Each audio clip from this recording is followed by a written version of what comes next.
Hey guys, welcome back to the Kind of an Expert podcast, the only podcast where the guest picks the topic of every single episode. My name is Corey Tyndall and I am your host. And this week I sat down with New York City comedian Eliot Thompson to talk about being broke. Not necessarily in the sense of, oh, I don't have money for this or I can't go on this trip, but more the societal factors that lead to being broke, right? Like how the landlords are fucking us, how the government's fucking us, how any of us are going to survive over the coming apocalypse. So this episode was a lot of fun. I'm not going to lie, ton of fun. We go off on some crazy rants, some crazy tangents. Not an uplifting episode by any means, but I think you're going to like it a lot. You can follow Eliot at unofficial Eliot on Instagram. And if you're in New York City or visiting New York City, go to his show, Pure Chaos Comedy. It's a monthly show in Brooklyn. You can find the link to that on his Instagram.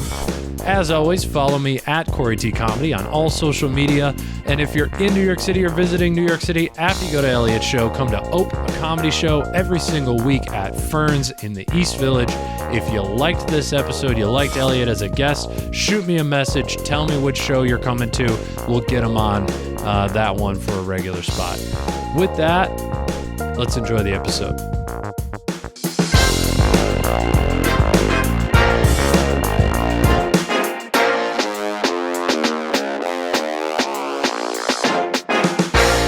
I want a job where I do nothing and I take selfies of my sweet green platter that the chef at Google makes for me.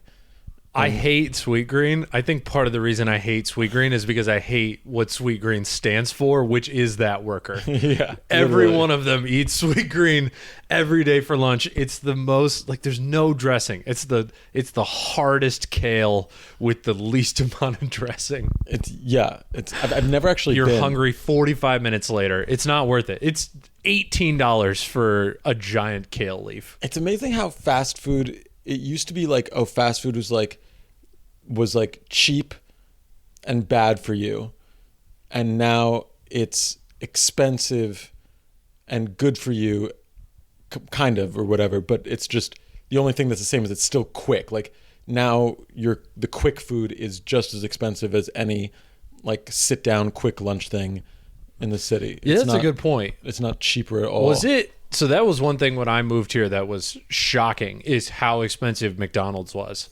Like when I grew up, they would regularly have deals where it's, get two, if you buy two Big Macs, you get them for $1.50 each. Yeah. So it was like $3, you get two giant hamburgers.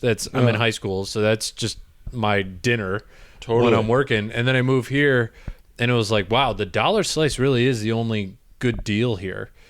Yeah. There's dollar slice.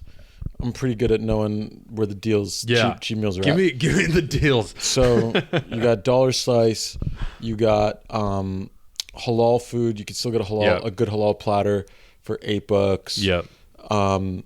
You could get dumplings. Are still like North Dumpling is still like $1.50 for like 5 dumplings. 5 dumplings for $1.50. Mm-hmm. Holy shit! It's a pretty good deal. Yeah. It used to be $1 for 4 when I was in high school. That was like, we would go down to this place, Tasty Dumpling on Mulberry, probably like twice a week. You get like $4, just get fucking 20 dumplings, dude. Oh, God damn it. I've always felt like living in the city, there are those places, and I've found a few of them. Like when people come to visit, they're like, oh, I gotta save up because we're going to New York and it's like, it's going to be expensive. And I could finally say like, no, I've lived here long enough now. It can be cheap. Like if you're willing to sleep on my floor, then I know the places where we can go where it's like $6 for a beer and a shot and $8 for halal food and all that sort of stuff. But it took me 4 or 5 years just from like lack of knowledge. And if you're coming to New York, I mean, you could still get, what pizza slice, pizza, it's like pizza and coffee are two commodities that people just sort of forgot how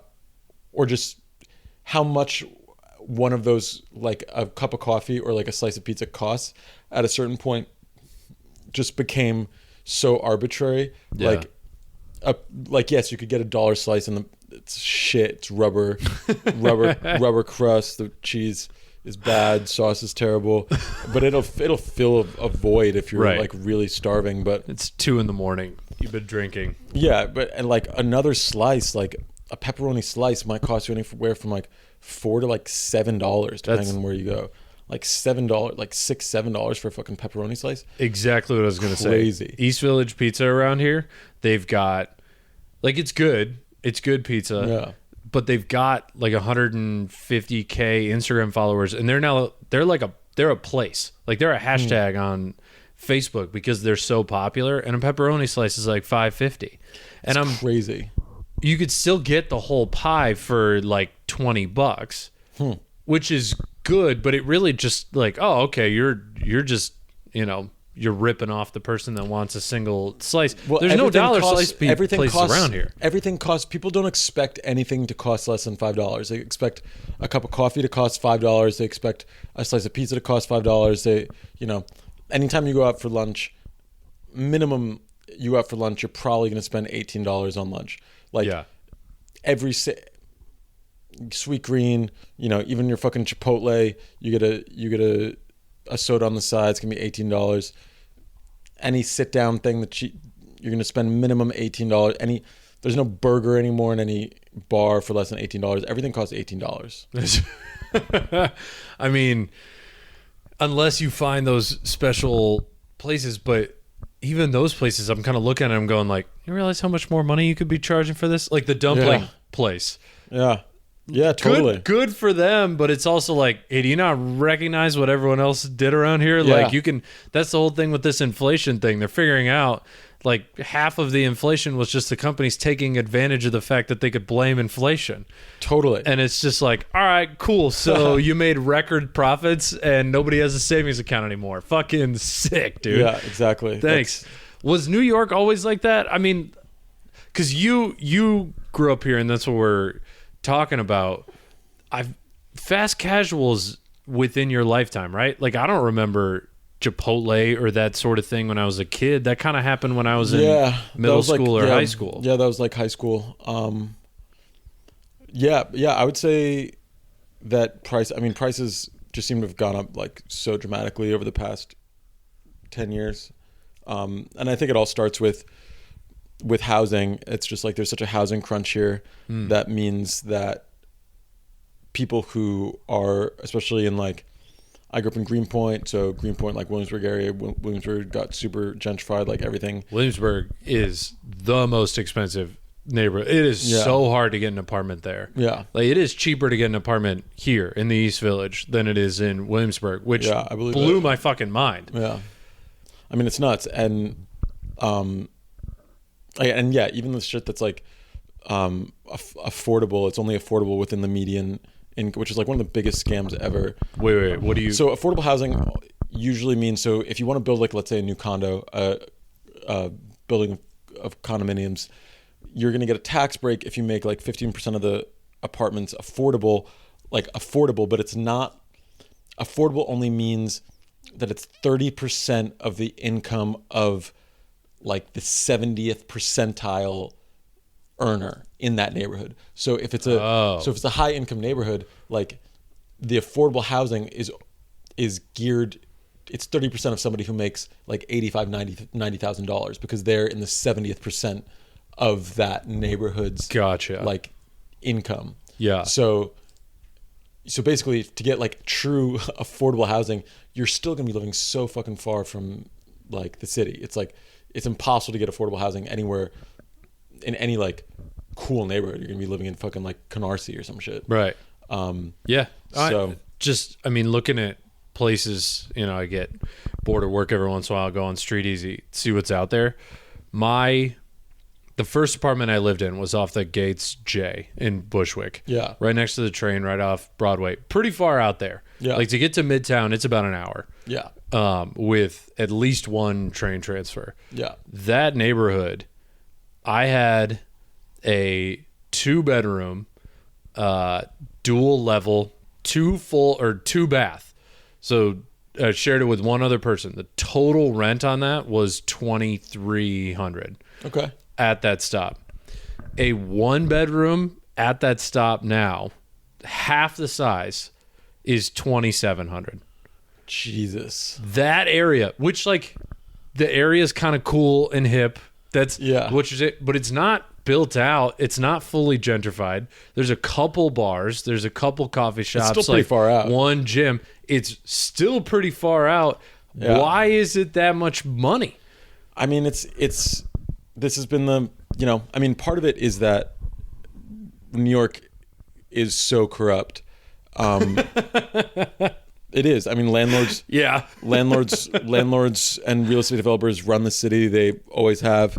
And I mean, there have been a couple stories that basically there are thousands and thousands and thousands of apartments that are just, are being maintained as vacant because it's like a little complicated, but like essentially instead of lowering the price to where the apartment would sell, the landlords are keeping it empty and then raising the rents of places that are already inhabited to cover the cost of having those places empty until somebody rents these apartments at their inflated value. So it should be totally illegal. It's a supply squeeze, and the other part of that is that the apartments that are vacant, they can write off on their taxes.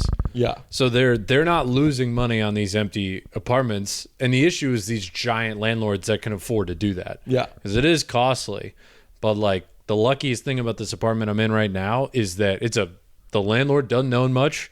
And one of the things they do own is a store right under this, which has been empty for a year. They can't afford to raise my rent up because if I leave and they miss out on a couple months rent, that's a problem for them. Yeah. But when you're the Chinese government, it's like you can have as many empty apartments as you fucking want. Yeah. I don't know if it's the Chinese government that's keeping New York out of housing. No, I think I saw a study. I hope this is true. The percentage I'm guesstimating here, but it was something like 35% of apartments in New York City are owned by Chinese and Russian nationals. Huh. Because we're so open to the global economy that they're just like, all right, cool, let me buy. And those are the ones that are in like billionaires row. Yeah, I have heard that stuff like there that. are like, that it is a sort of like a money laundering scheme. But I mean, there's also, it's like people are leaving the city. There's fewer people here than there was before COVID. Yeah. So there should not Thank God. a fucking, but I mean, it doesn't really feel like it. New York doesn't feel empty. Yeah. That's depending on the neighborhood. It certainly doesn't feel like it's uninhabited. But it should be, there should be a housing. It should be the opposite. Prices should be crashing. In San Francisco, it's a similar situation. Like prices are crashing. It's the lowest. My friends were paying the lowest rent they've paid in 20 years in San Francisco. And it should be a similar situation here, but they're artificially floating it. And I mean, it should be illegal to hold on to apartments that way. I mean, but the city's just got to build affordable housing, and it's got to build like actual affordable housing, but it has to build, probably like 100,000 units. A lot of them. And so it's just like, billions and billions of dollars that they'd rather spend on raising cops pay by 30%. Yeah. The unions, they are the one thing that I do have hope for is like they're converting old office buildings that are now empty because everyone's working remote into stuff like down in Fidei.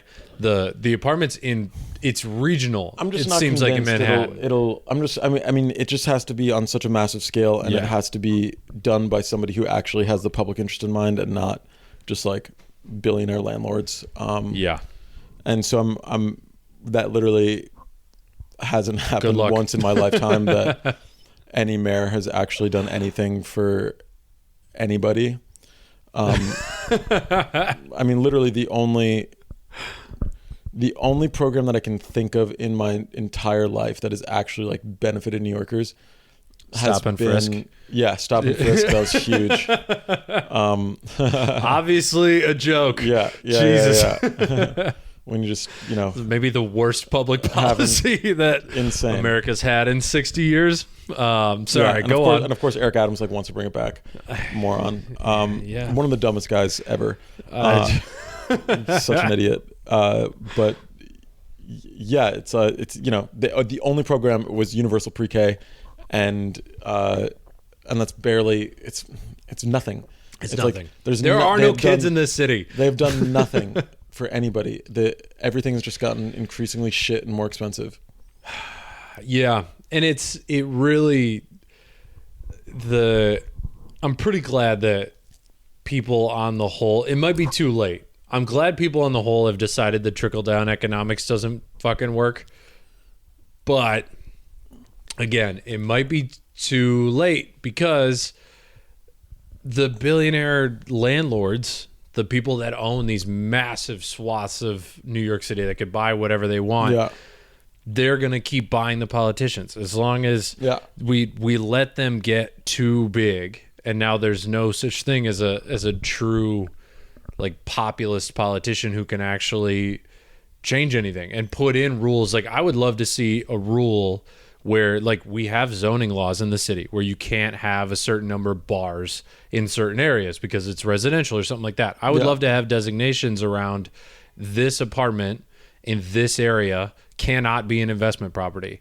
If it cannot be vacant for more than 6 months unless you are actively doing renovations on it. Yeah. And I'm sure people would skirt around that or whatever, but it would open up so many apartments to people and the prices would drop. The issue is that landlords would the small landlords would have the small landlords wouldn't have any problem with it because all their apartments are full. It's the big landlords would pay billions of dollars to the politicians to make sure that never happened. I also have very little sympathy for small landlords. Please lay it on me. I just don't think I'm thinking lesser of two evils over here, but you've got more experience than I do. I just don't think that small landlords they're kind of like the anti-Trump Republican in just that they're a little bit of like you hear about them and I guess you've got one, but like something like 80% people who have small landlords, it's considered something like if you own like less than 10 buildings, sure, then you're a small. So like, what are we really talking about here? We're talking about like, you have one house. I mean, like, I've lived in a house that was owned by one guy, and it wasn't great. He still raised rents. He eventually kicked us out because he wanted to sell the place. The problem is, I mean, landlord is it's not a real job. No, it's not. You're making money off of something that people need to survive. So I'm kind of against that as a premise for a job is you're profiting over somebody's shelter, extorting them. I mean, the idea that you can just raise rent as much as you want in New York City year to year is crazy. That you would landlords, cutting people deals during COVID, going down to probably what the market should be closer to, like $1,500 for an East Village studio, and then 15. Oh my God, that would be the best deal in the East Village by a lot. and then the next year, 2022, that they're like, okay, you're paying 15 last year, it's gonna be 37 this year. Yeah, that sound good? And it's like, no, dude, this is my fucking home. Right? What? You're telling me I gotta fucking? Well, okay. So here's the problem.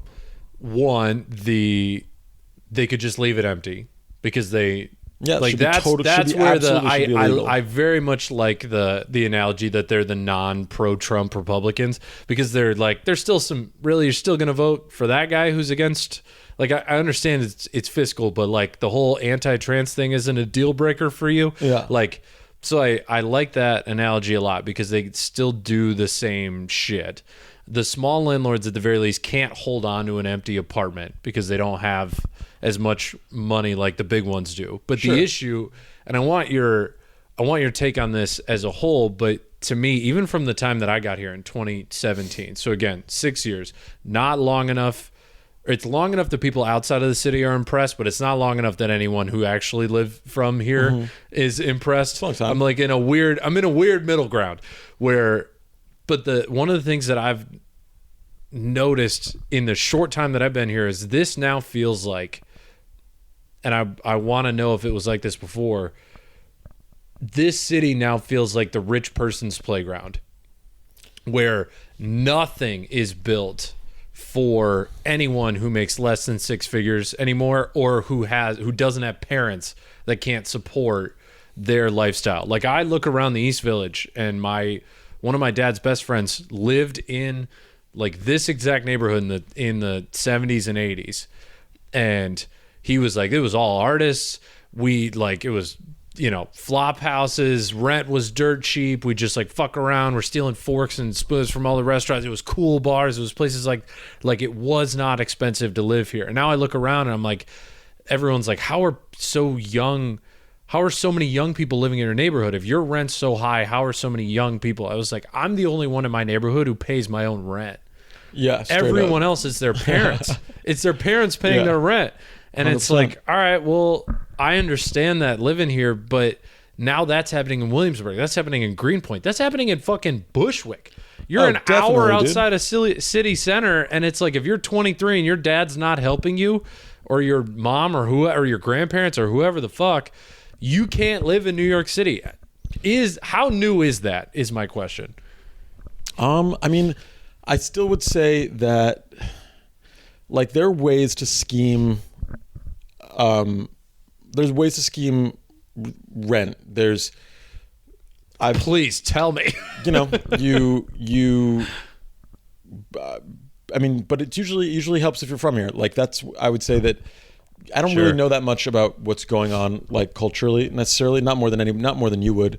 But the only thing, like, I don't know what's cool. I don't know like where the cool clubs are. I don't like, that's not like you're saying know cool about. Like 21-year-old or like 19-year-olds are I trying don't know to what's sneak happening, in. or even just like, I got you. Kind of in a more general sense. I don't know what's at MoMA right now. I'm not like hip. I don't know what's going on, but I will say that I've had a leg up in terms of finding affordable housing, basically since I moved out of my parents' house, which was like 2010. So I've never paid more than $600 for rent in New York. No shit. But that meant, like me and my friends, we got a 3-bedroom in Crown Heights back in like 2014, and that's a ways out there. Yeah, and we're not talking like city center for the non-New York. It was like Utica listeners. Utica A. Not Utica a bad neighborhood by any means, but it's cool. It's definitely not. We were pretty close to Brownsville, East New York. Yeah, which is it's the hood for sure.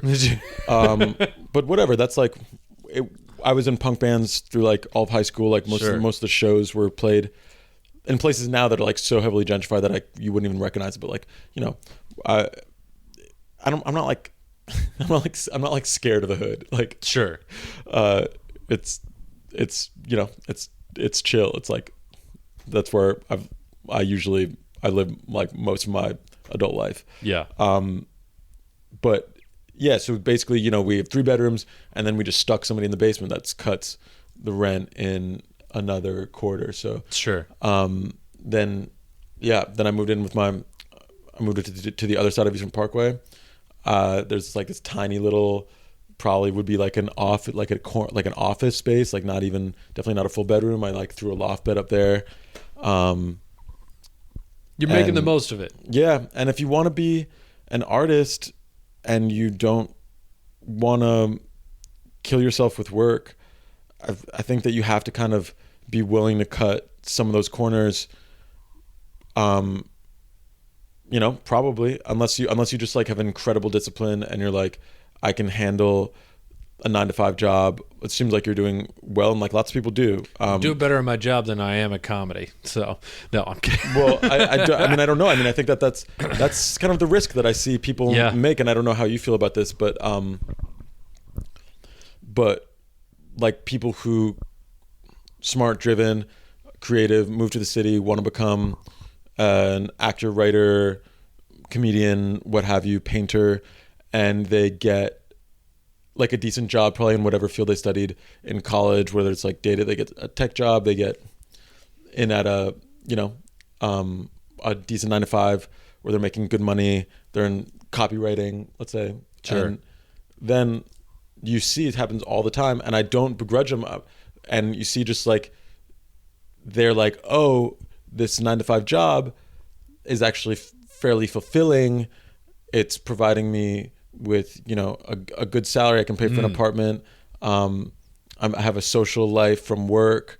And then you see them just like working less hard at whatever creative field they wanted to make it in when they moved to New York. So whether it's like, you know, the dream of becoming an actor, you're just going on fewer auditions, you're at work, you had a, you know, 9 to 5, you know, you're not painting as much necessarily, you're not doing as many open mics because you have a kind of like a nice life. And it's like, yeah, that's like, you're making probably the right decision. Like, I mean, like choosing, like nobody makes it in stand-up comedy. And so, choosing to be around people who aren't comics is probably like just a better life than fucking just grinding it out at these open mics for years while maintaining like a subsistence level existence. Yeah. Well, trying to win the lottery. That's what trying to make it in stand-up is. It's like grinding until... And you sacrifice so much in comedy specifically just because like there really is no other creative pursuit that I'm aware of that requires so much consistent on the ground effort. And it's not like you just get to go run a set for 5. It's not like the sets happen quick. You have to fucking, if it's an open mic, you gotta hang there. You don't know when you're getting thrown up. It's like a full hour and a half of your day every day minimum. And it's like that'll sap if you're trying to be in a relationship, if you're trying to like make friends outside of comedy, if you're trying to like learn about the world, like interact with the city in any in-depth way, it's going to detract from every single one of those things. And that was something that I was like, you know, that you saw people all the time during COVID.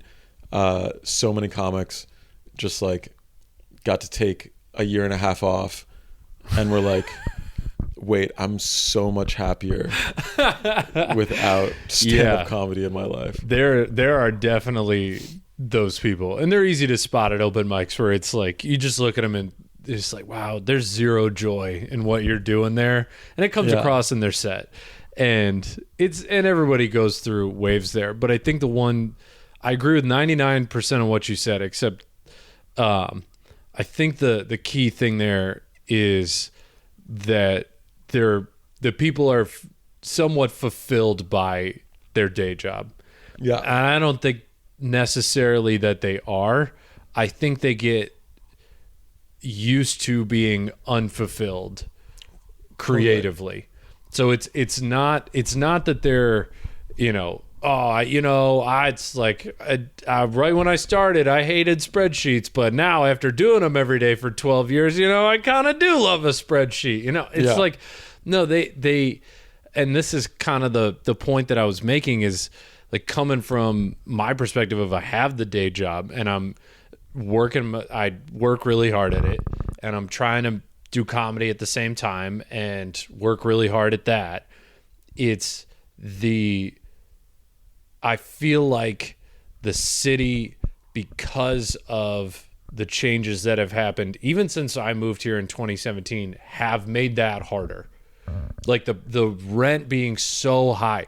If my rent was $800 cheaper, I could easily get a job where I'm not working nearly as hard and still have the same amount of spending money that I have. But because my rent is so high, because we don't have those protections that we're talking about, I feel like the people that do move here to be an artist are being squeezed out by the people who move here so that they could post photos on Instagram of them at, you know, all of the popular places in New York.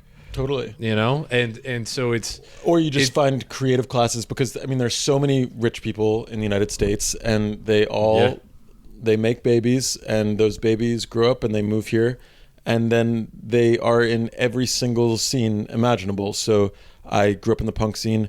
The punk scene, you would think, you know, naturally anti-capitalist, you know, against authority, is pretty much entirely comprised of rich kids who are coy about being rich, and they definitely don't flaunt it, and it's often like a big secret. I mean, I remember how many people got outed in the punk scene? I mean, everybody would know. Everybody knows. It's like being gay in the South. Yeah, you're like, you know, this person doesn't have a fucking job. Why? Or even if they do, it's like, I remember, you know, one of my buddies. I'm not going to drop his name, but may he rest in peace. He, good metaphorically guy. rest in peace, he overdosed. But shit.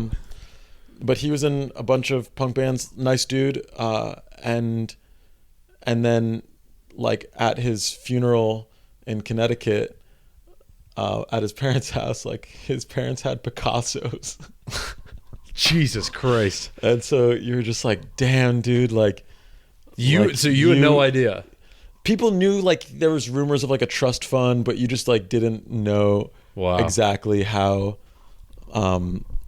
deep it went. And, like, I mean, and there's so many levels too, like what people consider to be rich. Like, you know, there's a comic in the scene who talks about being rich on stage, which like very few people do. Yeah. But then, and there's so many kids who have like wealthy, but it's like, what does rich mean? Does it mean that your like dad was a dentist, or does it mean that he's like an oligarch? Right. And did he invent plastic? Right. You know, that level of rich. Is he worth $300 million? I mean, it's like, that is, and so so it's almost like, it almost feels dishonest when he's like, yeah, I grew up rich, when we're talking about $300 million. You know what I mean? It's like, that's not like, what is that even, what's even the word for that? Because like, we need a new word. There's got to be a different word. Because upper middle class, like, well, he would say he's probably upper middle class. Right, like, no, because everybody knows someone who's richer than them. Yeah. Nobody wants to live in an area where they are the richest. They will always move to an area. If anybody is that you've ever met is richer than you, then you're upper middle class. Yeah. But it's also, you look down, I mean, New York is wild because those rich people do kind of have like poor people hit them in the face. Like you go out to Montana, you get those communes of rich people. The only poor people they meet are their house servants. Like they do not see average people. So in their minds, they're like, oh, well, the average people are middle class. Like I pay a good wage to the people who do my laundry. So that means they're middle class. And then that would make me upper middle class. Right. It's like, no, dude, that is not how that fucking works. Oh, man. Yeah, I don't know what to do. Good on that guy for knowing that he's rich. Because there are definitely some rich people in the scene that I know of that do not think they're rich. Yeah. Meanwhile, their parents pay for everything. Yeah. They have a 1-bedroom by themselves in a good area. Like that's a if your parents help you with rent, then you're rich. I think help is the wrong word. Because I know some people where their parents give them like a couple $100. Yeah. I don't know if that means they're rich. That could just be like the overly supportive mother who believes in her kids' dreams. I guess that's true. But it's like, if your parents are paying the full $3,000, then you're fucking loaded. So an account executive at a tech company sells enterprise software. They make roughly a base of $150K. Mm-hmm. And then on top of that, if they hit their numbers for the year, they make another $150K. And when I first learned that, when I was like 23, 24, first got a job at a tech company that did that, the daily math on that is that they make after taxes roughly $450 to $500 a day. Yeah. Per day. Yeah. The only thing I could think of to spend that much money in a day, every day, was cocaine. Yeah. How do you spend that much fucking money? That's only $300K. $300K to someone who makes $1 million is not much. Someone who makes $10 million, that's nothing. Yeah. I mean, and there was some, I saw it on fucking like Twitter today, just like there's a study where some asked somebody at 250,000, 500,000, $1 million, 2 million, et cetera, just doubling it at each interval. Like the person who made that amount of money was asked how much more money they think that they would need to be happy, like truly happy. And at every level they said double it. And so it's just, it turns out that it's, I do think it helps with happiness. Yeah. Making that kind of money. But I think you also just like, I remember reading this great New York novel by Tom Wolfe, Bonfire of the Vanities. It's about this finance guy who is highly stressed, hits a young black kid with his car because he thinks he's going to rob him, ends up getting caught, going on trial. It's this whole thing.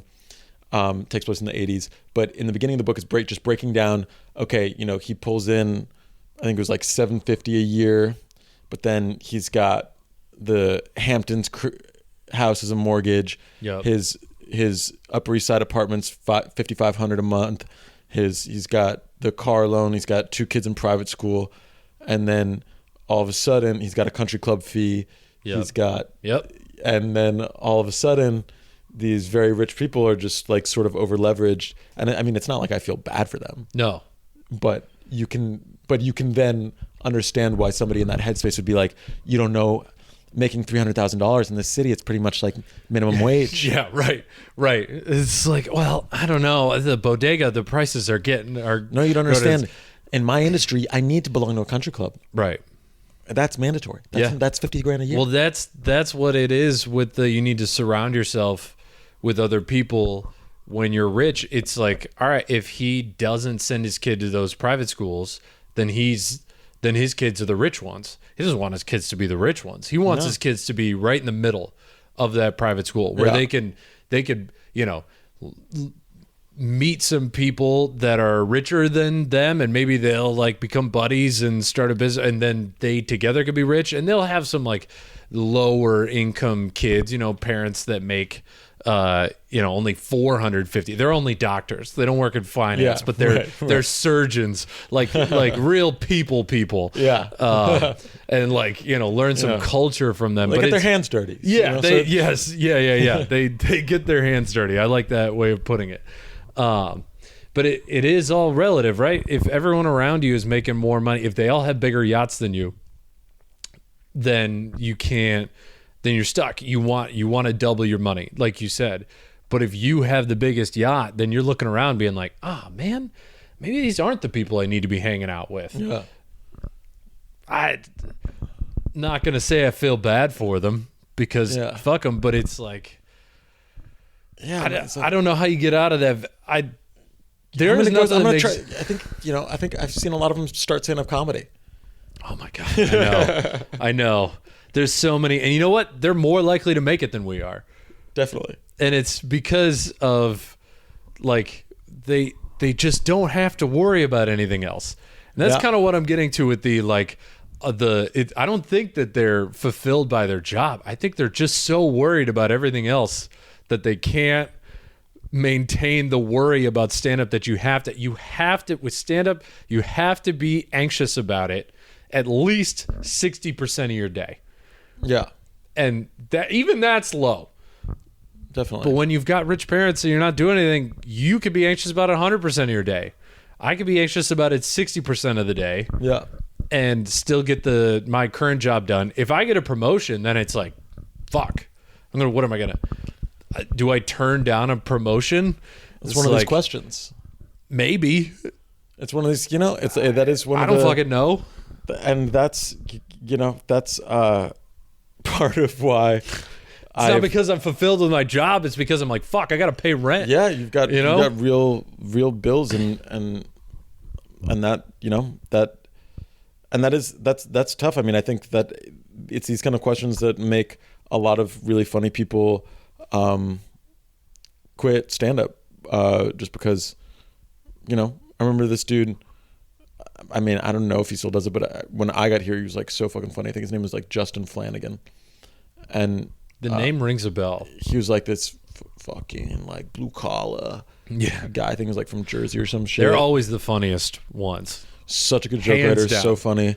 And last I heard, he had gotten into like UPS's union or some shit, and was just like, dude, I'm making fucking $80,000. I don't have time for stand up. I gotta like a wife, I'm gonna do this. Stand up isn't. Yeah. It just can't. It's not happening. So it's not. Yeah. And so I'm not gonna just hedge on. I'm not gonna like not work this job full time so that I can like hit the good open mics and like maybe get on some good bar shows a couple times a month. Right. Like life is happening to me. Well, so here's like the, so let's for this thought experiment, let's say I quit comedy and I join a tech startup that blows up and I make it rich. Yeah. My dream, if that were to happen, would be that I make it so rich that my kid can do stand-up comedy. But then my kid gets shit on by assholes like us because come on, because his dad, me, is rich. So it's like I do feel I want to throw out some sympathy for those shitting people. on them, but we don't even. It's like honestly, there's so many comics that grew up really wealthy, and that it's just like, I mean, John Mulaney, Nick Kroll, Birbiglia. Yep. They all private school kids went to Georgetown. Like, same class at Georgetown too. It's kind of funny, but like, it's Colin Jost went to Harvard. Colin Jost grew up in Staten Island, but he wasn't poor there. Yeah, I mean, kids grew up rich face for sure, and so for every fucking like Michael Che, there's so many more Collins. Yeah. And you got to be, you got to be funny, and you got to put in the work, of course. But there will always be rich kids dominating every single artistic scene. Yeah. It's just like the way that it is. Yeah, it's music. Taylor Swift, Ariana Grande, fucking like if you're going to be average at an art, so like average for professional, you've got to be rich. If you're a genius, then you can get away with not growing up rich. Yeah. Because you are that far ahead of everyone else. It's like, who's like your Bob Marley's or whatever, where it's just like, wow, that person's so fucking good. Like he could be dirt poor and that was also, a different time when I remember, which writer was it? It was somebody like a Tom Wolfe. It was Don DeLillo, author Don DeLillo. He wrote White Noise, which was made into a movie. Anyway, he moved to New York and was able to write full time because his rent was like $300. Right. And so he could, it's just a money game. It's exactly like you said. It's like if you've got the drive to be an artist, and it's not enough in the city because you're just going to have to work so hard to pay your basic necessities in a way that you didn't have to. Pretty much, it's been like 15, 20 years of this crunch, and it's just been getting worse and worse. Yeah. Well, I want your opinion on this. I feel like in that 15 to 20 years, the thing that happened was the internet made being rich cool, specifically Instagram. You know, like you think back to the 90s or like grunge or whatever. One of the worst things you could call someone is a poser. It's like, oh, you're rich, but you're pretending to be poor. You're a fucking poser. Get the fuck out of here. And that still lived. That sounds like what you were saying in the punk scene. But now, like, there are comedians. I've brought this up on a podcast before, but it's like Tom Segura regularly brags about all the fucking cars he drives and the private jets he takes and like all this stuff. I never would have pictured fucking Bill Burr in the 90s bragging about being rich. You know, like it never would have worked, but being rich is cool now. Yeah. And it's everyone's like, oh, here's what you got. You got to be rich. You got to move to New York or like some, you know, Dubai, some cool city. And that's how you fucking, that's what blows up online. That's who I want to mimic. The person who's fucking rich. I mean, it's in a society that has no safety net and no protections for anybody, no healthcare. Your rent can get raised as much as your landlord wants it to. Yeah. The only protection from just like basic life is to be extremely wealthy. There's no safety net. Yeah. So being rich is so much more important here than it is in some place like Scandinavia or it's if you're not rich, then you're kind of fucked. You know, what if you get sick? I mean, I have insurance, and even if I get sick, it's still like a $5,000 fucking deductible. Yeah. I don't want to pay $5,000. And your insurance and your company can drop you. I mean, it's like it's things are very it seems untenable, but and I think also in terms of like why it's been cool or like why people like is just because of the amount of kids in the scene. Like if everybody in the scene is secretly rich, then it's not going to become like it's not going to become it's not going to become like a super big issue to be like calling people out for being right. And and also it's you know, it's a one-man sport, dude. It's like you calling out somebody for being rich isn't really, it's a pretty bad diss, honestly. It's like it's something to kind of be like, well, I mean, you know, he's super fucking rich. You know? When you're making excuses like that, you weren't. It's like, what are you gonna do? You can bemoan it, but at the end of the day, it's like it's not gonna get you past the club. Like calling somebody else out, you can talk about it like structurally. Like, damn, doesn't it suck that rent is so high that only rich kids can really afford to, you know, write and shoot sketches every day with their friends and whatever. I mean, it's kind of like, I guess for this thought experiment, I want to see if you agree with me. So the way that I'm thinking about, or I guess from what I've understood, the reason that America doesn't have a social safety net is the ideology that if there's no net, everyone will pick themselves up and they will contribute to society because they have to. And that will lead to growth and whatever. Right. And there's always going to be people that never want to really get a real job, like the true artists, where they're like, nope, I'm gonna live with 90 people in a 1-bedroom apartment, and I'm gonna walk dogs twice a week, but I'm not gonna do that much. But in like a way, and I want your thoughts on this, if there was free health insurance, if rent was capped at $600 or $700, there was caps on grocery store items, you know, daily necessity stuff, I'd probably quit this job and pick up something that was less time consuming and do more comedy. In society's eye, that's bad for society, right? Or at least the way American culture sees what we do, that's bad for society. I think what it would take is for society to shift and say, like, no, someone doing stand-up comedy is better for society than them tip-tap-typey fucking clicking away on the Excel keyboard. Yeah, I mean, you know, which I think it is. I think performing and doing these shows and whatnot is more helpful to society than what I fucking do. But like, society doesn't feel that way.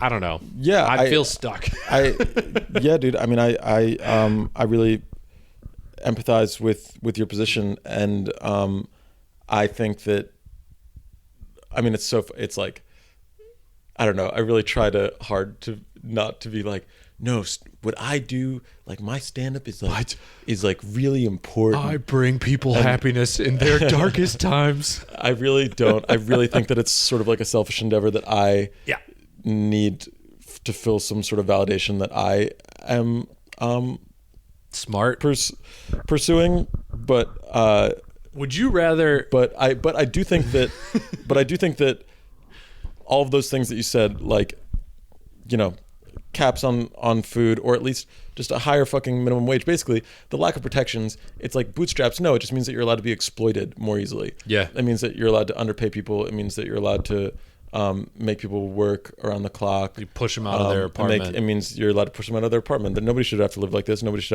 have to have this kind of stress.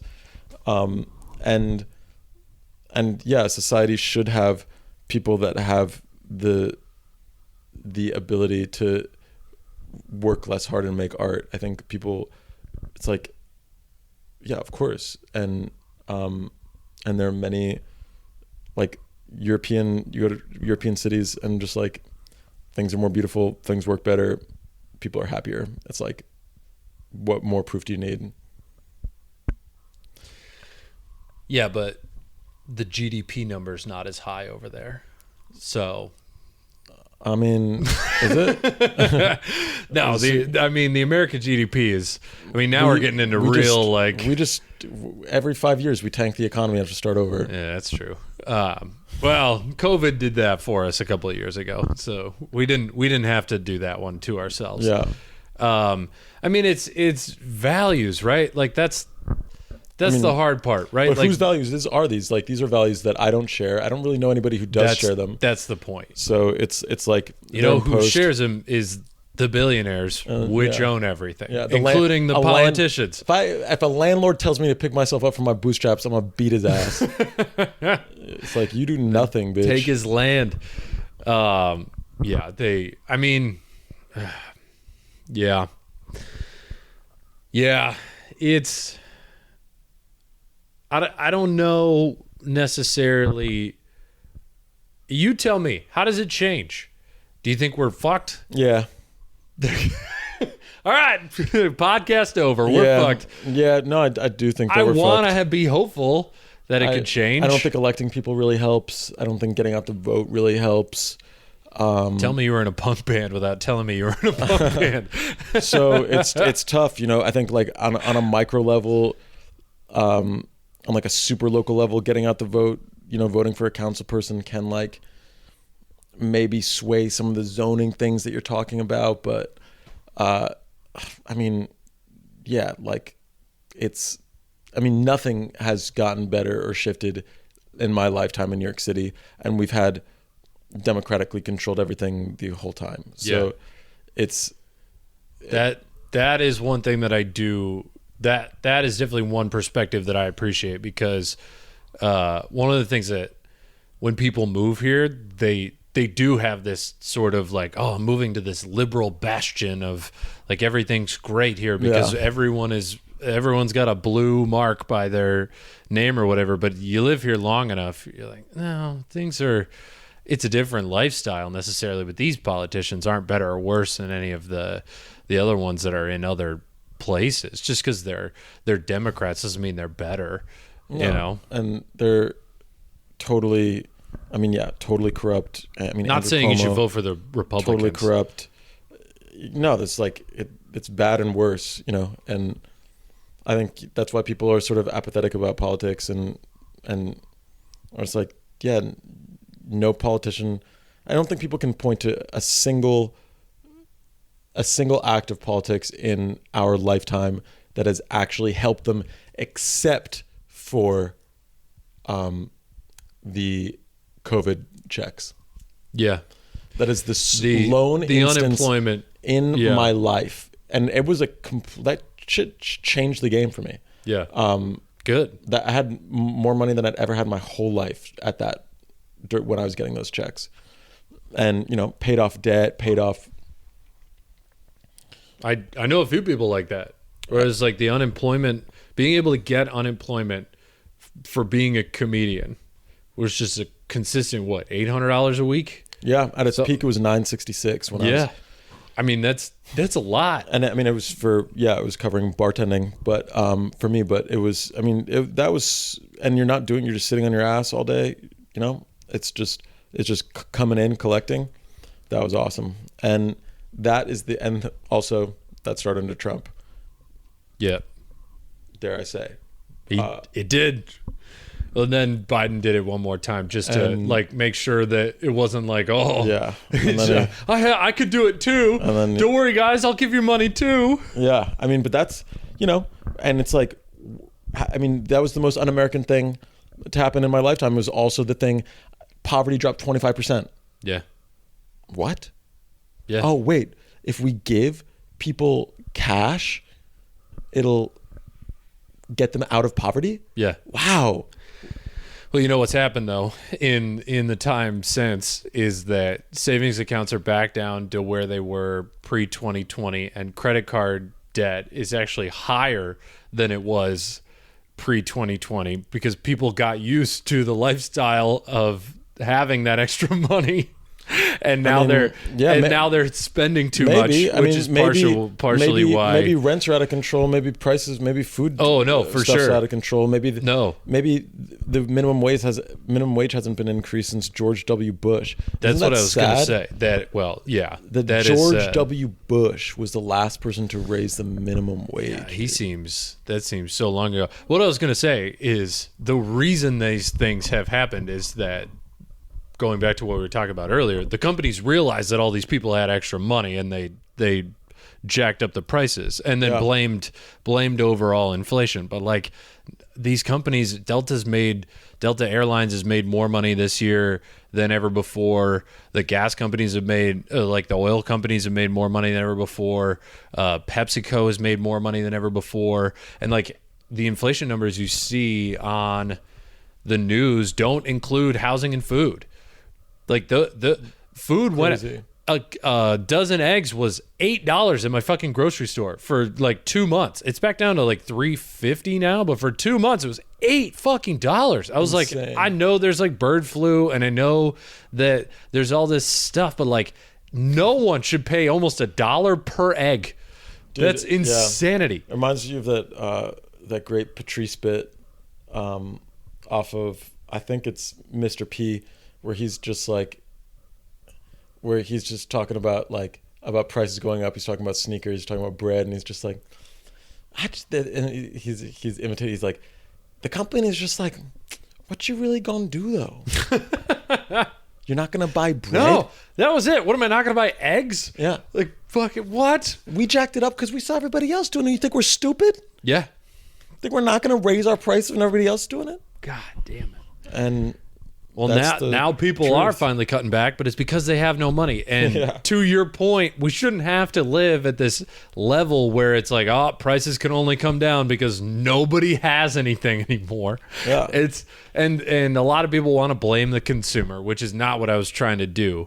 Like, because people do get used to a certain lifestyle. I don't think that's bad. I think a lifestyle of not being dirt poor is not a bad baseline to be at. You know what I'm saying? Yeah. Like, it's like, and people just have no empathy. And also, we're scared of confronting the government. And you look at Germany, you look at France. France ain't scared of confronting the government. They've been protesting for 2 months now. Yeah. Germany almost just had a huge general strike. Like, they are willing to shut it down, and and go hand to fist with the cops, with the government. And in America, we've been conditioned to understand, I think, truthfully, that if you riot, if you protest, you're going to get shot. You're going to get run over with a car. Yeah. And nothing's going to be done about it. And so there's like that, there's that too, where it's like, what can we really do? If we can't, if electing people doesn't really help, then what's our recourse here? Is it, if we get out in the streets, then they can just shoot us. Yeah. So then what option do we have? What are our choices? Yeah. I mean, that's the difference in Europe is like the cops have batons. Yeah. They can arrest you. But, all things considered, I'd rather be beaten with a stick than shot. Definitely. Especially just for protesting. It's one of those, like, the way that I think about it is there's kind of two paths your country can go on when there's huge civil unrest. You can either have a revolution where the people band together and they go after the government, or you can have a civil war where the people are divided, so they decide to go after each other. And in France, they love their revolutions over there. They regularly have revolutions. It's kind of their thing. Here, I don't think we're set up to have revolutions because of our two-party system, we're just immediately pitted against each other. Yeah. Like, the Black Lives Matter protest was, I think, as close as we got to that, but it became a one side after the other. Instead of the people on the right and the people not in cities having sympathy for the black people that were protesting, and there were a lot of white people protesting as well, but it was for civil rights. They decided that, no, I'm going to Kyle Rittenhouse. I'm going to get a gun. I'm going to go defend my country. And when you get to these levels of civil unrest in this country, I think the only thing that can happen is a civil war. And I'm not saying a civil war is going to happen, but a full-scale revolution I don't think is on the table for us. I don't think it is either, even though, I mean, I don't think that the Democratic and Republican parties, like, they're both pretty far right parties in my opinion. So it's not, there just isn't a real alternative. We don't really have a choice in my opinion. It's not. Sure. And so when we're talking about like, where are we so divided? It's mainly on cultural issues. Yeah. That are sort of these, to me, I think trans rights are very important. Like, I think what's happening all over the country, I mean, it's a right-wing ploy to create a fake, the issue is almost not real because trans people are they're a fraction of the population. Yeah. There are barely any, there's a fucking hilarious headline today. Fox News did this thing about this trans woman ran as a woman in the Boston Marathon, and it's like, oh, she beat 14,000 other women. She came in like 7,000th place among women. And the headline was like, beats 14,000 women. It's like, she did not run fast. No. But also, even if she did, who the fuck cares? It's like, it's the same thing. It's like the trans issue. It's guns, it's abortion, it's these issues that don't really have anything to do with the material conditions of people's lives. I mean, they do in some degree, and I think that all of those issues are important in their own way, but it's not rent, it's not wages, it's not can I have a union at my job. It's not these issues that will actually potentially change the political culture and like the people's material lives. It's these sort of like dog whistle issues that make a great headline on Fox News or MSNBC. Yeah, I agree, and we're at an hour. Oh hell yeah! I think that's a good way to wrap it up about what really matters. That's like, right. It's easy to get distracted, but not a happy episode per se, but I thought that was a good episode. I hope so. I had a I good think a time. lot of people agree with a lot of what we're saying. Where can people find you? Instagram, shows? Yeah, man. You run a show in Brooklyn, right? Yeah, I run a show in Brooklyn called Pure Chaos Comedy, at Pure Chaos Comedy on Instagram, and I am at unofficial Eliot on Instagram and TikTok and whatever, and it's Eliot is how you spell my name. But yeah, thanks for having me on. Yeah, of course. As always, find me at Corey T Comedy on all social media. And if you're in New York, definitely check out Pure Chaos in Brooklyn and come to the East Village and come to Ope, a comedy show every single week at Ferns. Like I said, in the East Village. Elliot's done it before. Great show. If you listen to this episode and you want to see him on Ope, like you're coming to Ope and you want to see him there, shoot me a message on Instagram. Say, I'm coming this date. I want Eliot on that show. We'll get him on that show. That's right. Hell yeah. Hell yeah. Let's do it again soon. Definitely.